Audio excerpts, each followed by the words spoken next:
자, 24장과 25장 사이에는요 2년이라는 시간이 있습니다.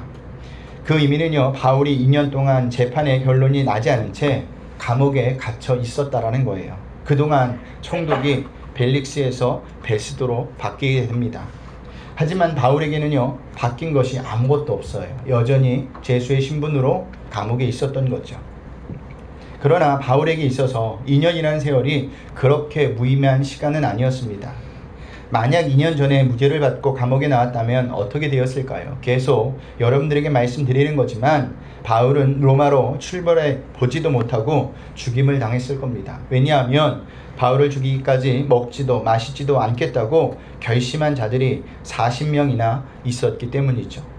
오늘 본문을 보면요 2년이라는 시간이 흘렀음에도 불구하고 그들의 결심은 하나도 변하지 않고 여전히 바울을 죽이려고 하는 것을 볼 수가 있습니다. 이것을 볼 때 바울은요 하나님은 바울을 2년 동안 감옥에서 잘 보호하고 계신 거예요. 또한 바울은요 예수님을 만난 이후 한 번도 쉬지 않고 여기까지 달려왔습니다. 얼마나 지치고 힘들었겠습니까? 죽을 뻔한 고비도 많았죠. 하나님은 이러한 바울에게 2년 동안 안식을 주신 것입니다. 이것을 볼 때요 어떤 때는 고난이 축복이기도 해요. 또한 쉰다는 것도 그리 나쁜 것은 아닙니다. 어떤 의미에서 영적인 재충전과 하나님의 사랑을 다시 한번 느낄 수 있는 시간이 우리가 쉼을 얻는 시간이 될 수도 있다는 사실입니다. 그러니 여러분들이 어떤 일을 하고 잠깐 쉰다고 해서 또 많이 쉰다고 해서 좌절하고 절망하기보다는 하나님께서 나에게 이 시간들을 통해서 무엇을 말씀하고 계시는지 어떤 은혜를 주시고자 하는지 기대할 수 있는 저와 여러분들이 되시길 소원합니다. 우리 1절에서부터 3절을 보겠습니다. 우리 한 목소리 읽어봅니다. 베스도가 부임한 지 3일 후에 가이사랴에서 예루살렘으로 올라가니 대제사장들과 유대인 중 높은 사람들이 바울을 고소할세 베스도의 호의로 바울을 예루살렘으로 옮기기를 청하니 이는 길에 매복하였다가 그를 죽이고자 함이더라. 아멘. 자, 베스도가 유대지방 12대 신임 총독으로 부임을 했습니다. 역사적 자료를 찾아보면요 총독 베스도는요 판단력, 행정력, 지도력 등 모든 면에 걸쳐 전임 총독인 벨릭스보다 월등하게 뛰어난 사람이었다고 알려져 있습니다. 그는 가이사랴에 도착한 뒤 3일 만에 먼저 예루살렘을 방문하는데 그것은요 자신의 관할 지역에서 가장 중요한 도시인 예루살렘을 직접 시찰하기 위해서였습니다. 그리고 그는 그곳에서 대제사장들과 유대인 중 높은 사람들을 만나게 됩니다. 그런데 그들은요 신임 총독 베스도를 만나자마자 기다렸던 듯이 바울을 고소를 하고 있어요. 그리고 바울을 예루살렘으로 이송시켜 예루살렘에서 재판해 주기를 요청하고 있다는 사실입니다. 자, 이 장면을 헬라어 원어로 보면요 신임 총독 베스도가 자신들이 원하는 대로 해주기를 계속해서 집요하게 그들이 요청했다는 의미입니다. 왜 그들이 이렇게 계속해서 집요하게 요청했을까요? 이유는 단 한 가지죠. 바울을 죽이기 위해서였습니다. 지난주에도 말씀드렸듯이 이것이 사단의 모습이에요. 사단은요 어떻게 해서든지 한 사람이라도 더 지옥으로 끌고 가기 위해서 계속 집요하게 성도들을 공격한다라는 사실입니다. 우리 베드로전서 5장 8절 한번 볼까요? 베드로전서 5장 8절입니다. 우리 한 목소리 읽어봅니다. 근신하라 깨어라 내가 대적 마귀가 우는 사자같이 두루다니며 삼킬 자를 찾나니. 아멘. 자 보세요. 마귀가 우는 사자와 같이 두루다니며 삼킬 자를 찾는다고 합니다. 그렇기 때문에 우리는 영적으로 정신을 바짝 차려 근신하고 깨어 있어야 합니다. 그래야 사단에게 먹히지 않고 집요한 공격도 막아낼 수 있다는 사실입니다. 하지만 신임 총독 베스도는요 그들의 요청을 거절하죠. 우리 4절에서부터 5절을 볼까요? 우리 한 목소리 읽어봅니다. 베스도가 대답하여 바울이 가이사랴에 구류된 것과 자기도 얼마 것을 말하고 또 이르되 너희 중 유력한 자들은 나와 함께 내려가서 그 사람에게 만일 옳지 아니한 일이 있거든 고발하라 하니라. 아멘. 자, 총독 베스도는요 바울이 갇혀있는 가이사랴로 자신이 며칠 내로 가기 때문에 바울을 고발하기 원하는 사람들은 자신과 함께 가이사로 가서 그곳에 법정에서 정식으로 고발하라는 것이었습니다. 자, 이 장면을 어디에서 우리가 봤죠? 사도행전 23장 24장에서 바울을 합법적으로 죽일 수 있는 기회를 날려버리자 바울을 죽이기도 전에는 먹지도 마시지도 않겠다는 40명의 암살단들이 구체적인 계획을 가지고 대제사장들과 장로들에게 부탁하는 것과 똑같습니다. 그 계획은요, 천부장에게 가서 바울을 더 조사할 것이 있으니 그를 다시 공회에 보내실 것을 요청하면 자기들이 매복하여 있다가 바울을 죽이겠다는 것입니다. 하지만 이 계획이 어떻게 됐죠? 천부장이 모든 사람이 잠든 밤중에 470명의 군인들을 동원하여 바울을 가이사랴의 총독 벨리스에게 이동시켜 버렸죠. 그러자 대제사장 아나니아와 장로들이 변호사 더돌로와 함께 예루살렘에서 104km나 떨어진 가이사랴까지 찾아가 총독 벨리스에게 고발을 했습니다. 근데 오늘 본문의 장면과 거의 유사하고 흡사하게 진행이 되고 있어요. 아마 똑같다라고 이야기할 수도 있습니다.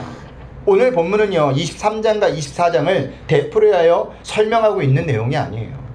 사도행전 23장과 24장은요, 전임 총독 벨릭스가 유다를 다스린 내용이고, 오늘 우리가 살펴보고 있는 25장은요, 신임 총독 베스도가 부임한 이후의 내용입니다. 2년이라는 시간이 흘렀음에도 불구하고 대제사장들과 장로들은요, 하나도 변하지 않았어요. 똑같은 일을 지금도 반복하고 있다는 사실입니다. 이런 연신도 없을 거예요. 자, 이들은요, 유대 사회에서 최고의 종교 지도자들이었죠. 당시 예루살렘 성전에는요, 매일 각종 제사가 드려졌다고 합니다. 그렇다면 그들이 일주일에 한 번씩만 제사를 드렸어도 2년 동안 얼마만큼 제사를 드렸을까요? 1년을 52주로 계산하면 적어도 104번이나 제사를 드렸을 겁니다.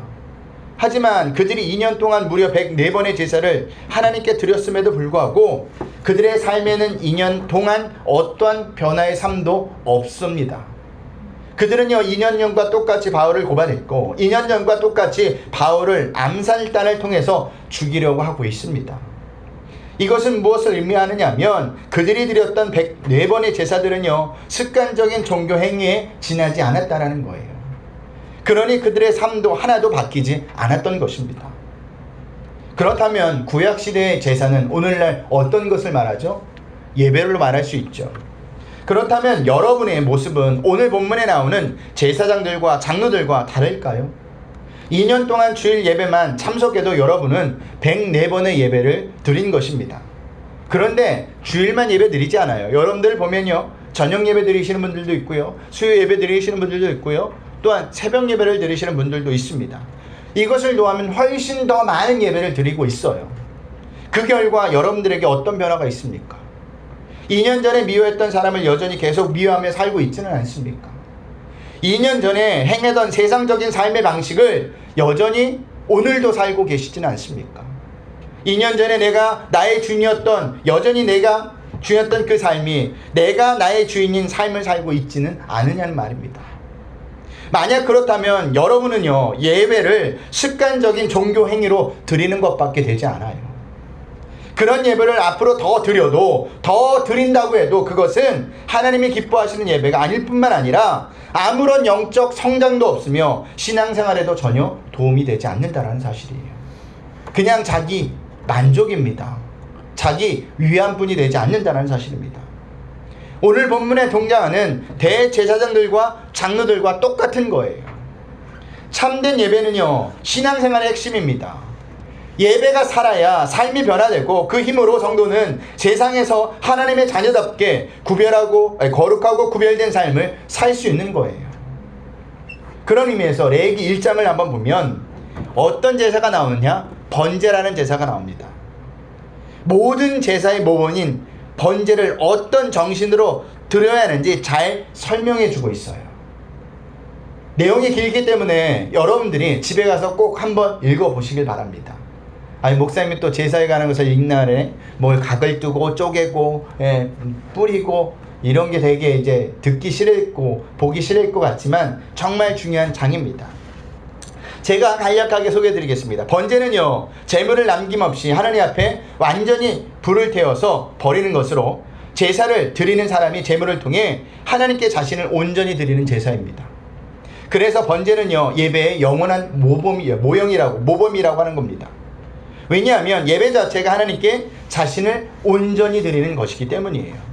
그렇기 때문에 번제를 드리는 사람은 반드시 흠없는 제물을 바쳐야 합니다. 흠없는 제물을 바치기 위해서는요, 바치려는 제물이 흠이 있는지 없는지 먼저 살펴봐야 하죠. 무슨 말이냐면 참된 제사를 드리기 위해서는요, 먼저 준비 단계가 필요하다라는 겁니다. 그런 의미에서 예배도 반드시 준비된 마음을 가지고 우리는 드려야 합니다. 준비된 마음 없이 드리는 예배는요, 흠없는 예배가 될 수가 없어요. 예배가 시작되기 전에 미리 교회에 와서 기도하며 예배를 준비하는 사람의 예배와 겨우 예배 시간 맞춰 허겁지겁 달려와 예배 드리는 사람의 예배가 동일할 수 있겠습니까? 그렇지 않아요. 다르다는 사실입니다. 또한 번제는요, 제사 드리는 사람이 제물의 머리에 안수하는 것으로부터 시작됩니다. 제사 드리는 사람이 제물로 바치는 짐승의 머리에 손을 얹고 자신의 죄를 하나님께 회개하면 그 순간 그 사람의 죄가 제물에가 전가가 되는 거예요. 그리고 그 제물이 그 사람을 대신하여 죽음의 형벌을 받게 되는 겁니다. 제사 드리는 사람은 자기를 대신하여 제물이 죽음으로 자신의 죄가 속죄함을 받는 것을 직접 목격하면서 그 예배를 통하 제사를 통하여 감사와 감격을 누릴 수 있게 되는 겁니다. 이처럼 예배도 무엇으로부터 시작이 되느냐? 회개로부터 시작되어야 합니다. 지난 한 주 동안 지은 죄를 하나님 앞에 회개하면서 그럼에도 불구하고 예수 그리스도의 십자가의 보혈로 변함없이 우리를 품어주시는 하나님의 은혜에 감사하며 예배 드릴 때 우리의 예배는요, 신령과 진정으로 드리는 예배가 될 수 있다라는 사실입니다. 우리가 의인이 되어서 예배 드리는 것이 아니에요. 죽을 수밖에 없는 죄임에도 불구하고 하나님께서 예수 그리스도 안에서 의롭다고 인정해 주셨기 때문에 그 하나님을 찬양하기 위해서 드리는 것이 우리의 예배라는 겁니다. 그러므로 회개 없는 예배는 예배가 아니에요. 또한 번제 제물은요, 제사를 드리는 사람이 잡아야 합니다. 번제를 드리는 사람은 모든 제사 과정을 제사장에게 맡기고 자신은 뒷짐지고 구경하는 것처럼 있는 것이 아니에요. 제물을 잡는 것은 철저하게 제사를 드리는 사람의 몫이었습니다. 그 역할은요, 제물을 죽이는 것으로 끝나지 않아요. 제물을 드리는 사람은요, 자신이 죽인 제물에 가죽을 벗겨요. 각을 뜨고요, 내장과 다리를 정결하게 씻는 일까지 모두 직접 해야 합니다. 굉장히 번거롭고 수고스러워요.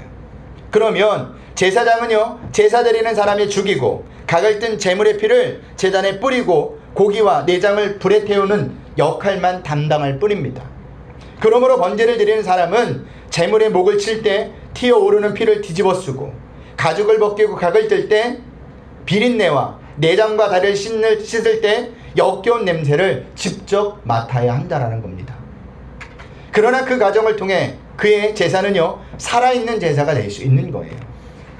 이것은 하느님 앞에서 죄인인 성도가 자신의 목을 치는 심정으로 제물을 목을 치고 자신의 안팎을 온전히 하나님께 바치는 결단으로 제물의 가죽을 벗겨 각을 뜨고 자신의 전부를 하나님의 도구로 사용하리라는 다짐이 있어야 한다는 겁니다.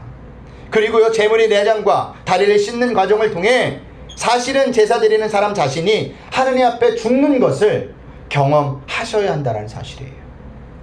비록 제사 드리고 돌아가는 사람의 옷이 피투성이고 제물의 비린내와 악취로 진동한다 할지라도 그는 제사함을 받았다는 기쁨으로 돌아갈 수 있다는 겁니다. 이것이 진짜 예배 드리는 자의 모습이에요. 여러분은 날마다 주일마다 오시면서 각 예배 때마다 오시면서 이런 심정을 가지고 예배를 드리고 계십니까? 이런 심정을 가지고 드리는 예배가 진짜 예배입니다. 예배에 와서 내가 죽어져야 되고 내가 쪼개져야 되고 내가 발각되어져야 한다는 사실입니다. 예배는요, 목회자의 설교와 찬양을 감상하는 시간이 아니에요. 아유, 오늘 목사님 설교 잘하시네. 네. 오늘 최 집사님 기타 치시는데 아주 되게 가볍게 잘 쳐. 네. 그것을 감상하는 시간이 아닙니다. 예배는요, 하나님 앞에서 자신이 죽는 시간이에요. 선포되는 하나님 말씀 앞에서 자신의 목을 치고 자신의 심령에 각을 떠서 하나님께 온전히 바쳐드리는 철저한 자기 부인의 시간이 되어야 한다는 겁니다. 그럴 때 우리는요, 세상에 나아가서 거룩하고 구별된 신앙생활을 하게 되는 거예요. 날마다 삶이 변화되는 삶을 살 수 있다는 사실입니다. 그런데 오늘날 많은 성도들이 이렇게 예배를 드리지 않아요. 습관적으로 예배를 드리죠. 종교 생활을 하고 있을 뿐입니다. 날마다 예배를 드리지만 삶의 변화가 없어요. 2년 전의 모습이나 1년 전의 모습이나 오늘의 모습이나 하나도 변한 것이 없습니다. 똑같습니다. 그것은요, 온전히 하나님께 예배를 드리지 못하고 있다는 사실이에요. 저는 바라기를요, 브리치교회 모든 성령들이 예배를 드려 온전하게 하나님께 예배를 드려 세상에서 거룩하고 구별된 신앙생활을 하시길 부탁드리겠습니다. 아니, 반드시 하셔야 합니다. 그것이 성도가, 구원받은 성도가 세상에서 나타내야 될 신앙생활의 모습이에요. 여전히 내가 세상 사람들과 구별이 가지 않는다, 똑같다면 우리는 신앙생활을 잘못하고 있는 거예요. 날마다 예배를 잘못 드리고 있다고 생각하시면 됩니다. 이것은 무서운 말씀입니다. 말은 예배지 세상 무당 굿하는 것과 전혀 다르지 않는 거예요. 총독 베스도는요, 예루살렘에서 8일을 머물고 다시 가이사라로 돌아갑니다. 우리 6절 7절을 보겠습니다. 우리 한 목소리 읽어봅니다. 베스도가 그들 가운데서 8일 혹은 10일을 지낸 후 가이사라로 내려가서 이튿날 재판 자리에 앉고 베울을 데리고 명하니, 그가 나음에 예루살렘에서 내려온 유대인들이 둘러서서 여러 가지 준비한 사건으로 고발하되 능히 증거를 대지 못한지라. 아멘. 자, 총독 베스도는요, 도착한 다음날 바울을 재판의 자리에 데려오라고 명령합니다. 바울이 나오자 대제사장들과 유대인들은요, 여러 가지 준비한 사건을 고발하지만 오늘 본문에서 보니까 어떠한 증거도 제시하지 못했다고 합니다. 왜 어떠한 증거도 제시하지 못했을까요? 바울은 하나님께 부르심을 받은 이유, 세상의 법도 하나님의 법도 어긴 일이 없기 때문이에요. 그래서 8절에서 이렇게 주장하는 겁니다. 우리 8절을 볼까요? 한 목소리 읽겠습니다. 바울이 변명하여 이르되 유대인의 율법이나 성전이나 가이사에게나 내가 도무지 죄를 범하지 아니하였노라 하니. 아멘. 한글 성경에는요, 아니하였노라 표현이 딱 한 번 나오지만 헬라어 원문에는요, 이것을 3번이나 반복하고 있습니다. 무슨 말이냐면, 나는 율법에 대해서도 죄를 짓지 않았습니다. 성전에 대해서도 죄를 짓지 않았습니다. 가이사에 대해서도 죄를 짓지 않았습니다 라고 3번씩이나 자신의 무죄를 강조했다라는 사실입니다. 이게 성도예요. 이게 그리스도인입니다. 성도와 그리스도인은요, 세상에서나 교회 안에서나 똑같은 삶을 살아야 한다는 거예요. 그런데 우리는 교회에서만 거룩한 척합니다.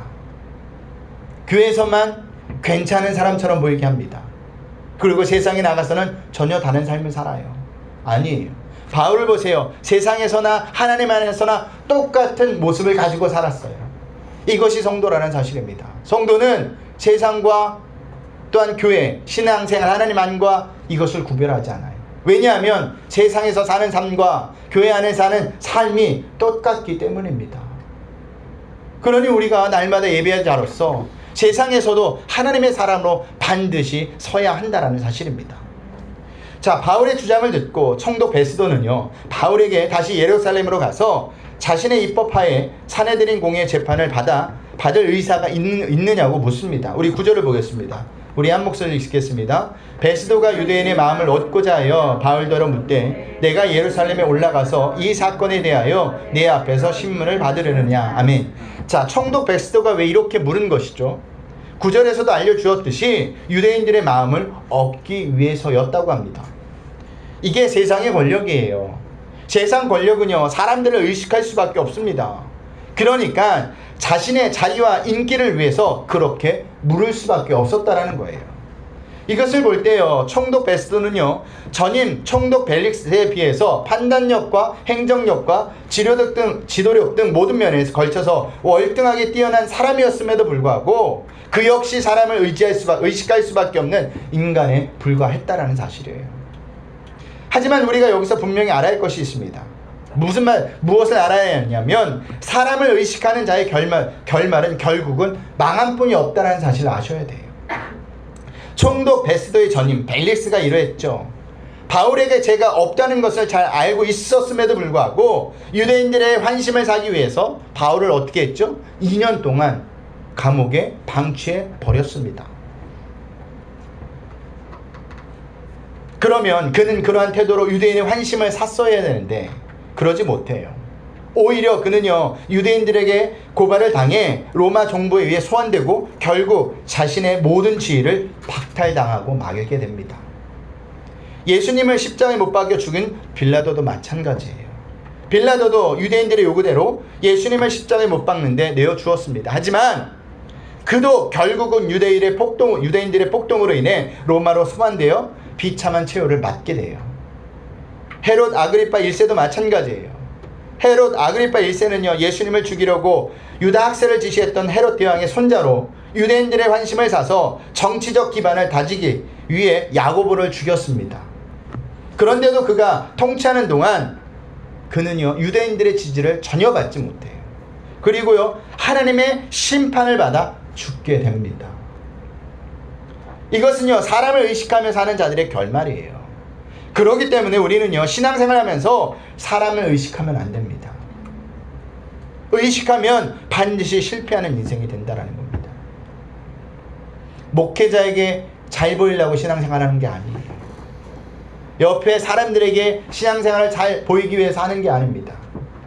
우리의 모든 관점과 시선은 하나님께 맞춰져야 한다는 사실입니다.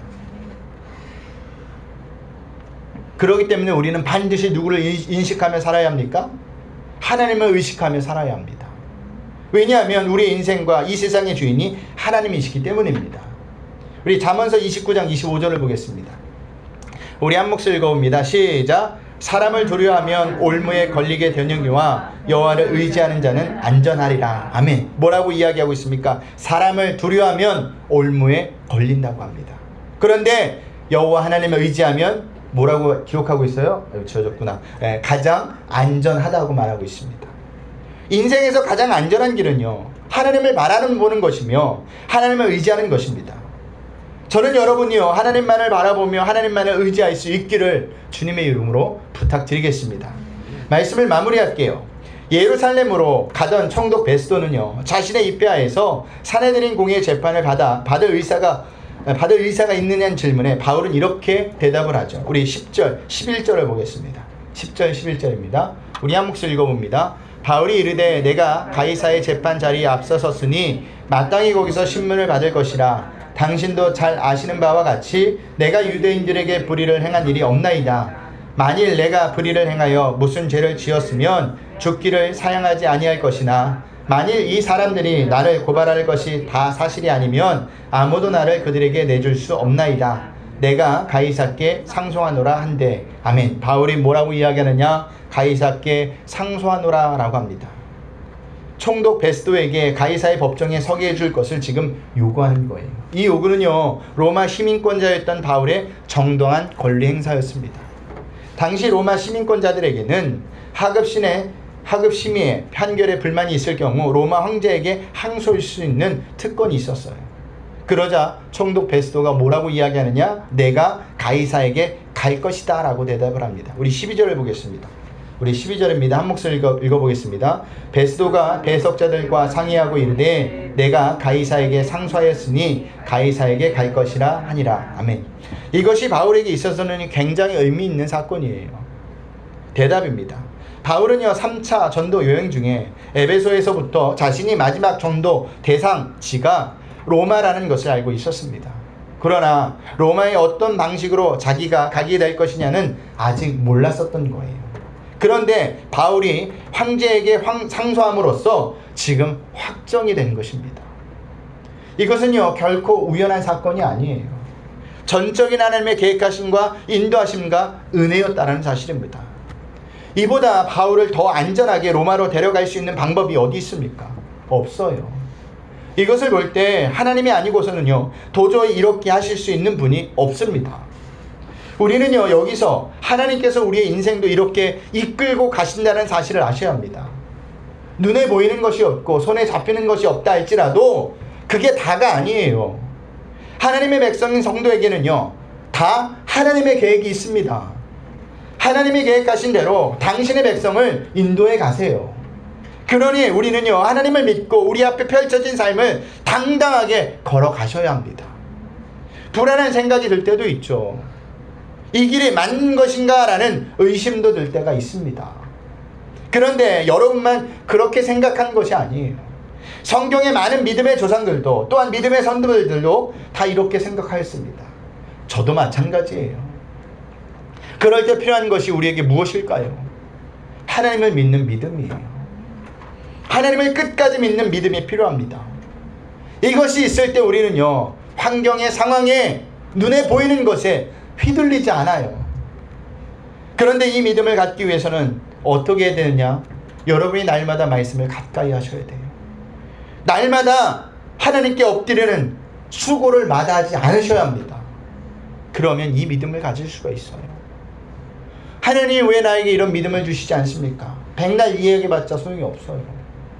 하나님께 엎드리지 않는데 하나님이 어떻게 믿음을 주십니까? 하나님의 말씀을 보지 않는데 어떻게 그 하나님의 말씀이 생각날 수 있을까요? 그러니 저와 여러분들이 날마다 하나님 앞에 엎드리는 것을 늘 열심을 부리셔야 합니다. 말씀을 보는 것을 늘 가까이 하셔야 돼요. 열심을 부려서 난 이렇게 하고 있다라고 드러내는 것이 아니라 하나님 앞에 더욱더 겸손해지라는 겁니다. 그럴 때 우리는요, 하나님이 주신 귀한 믿음을 가질 수가 있습니다. 그러니 한 주간도 날마다 말씀과 기도의 끈을 놓치지 마시고 신앙생활 하시길 바랍니다. 그것이 우리가 살 길이에요. 그것이 우리가 믿음을 얻는 길입니다. 이것을 꼭 기억하시는 한 주가 되시길 주님의 이름으로 부탁드리겠습니다.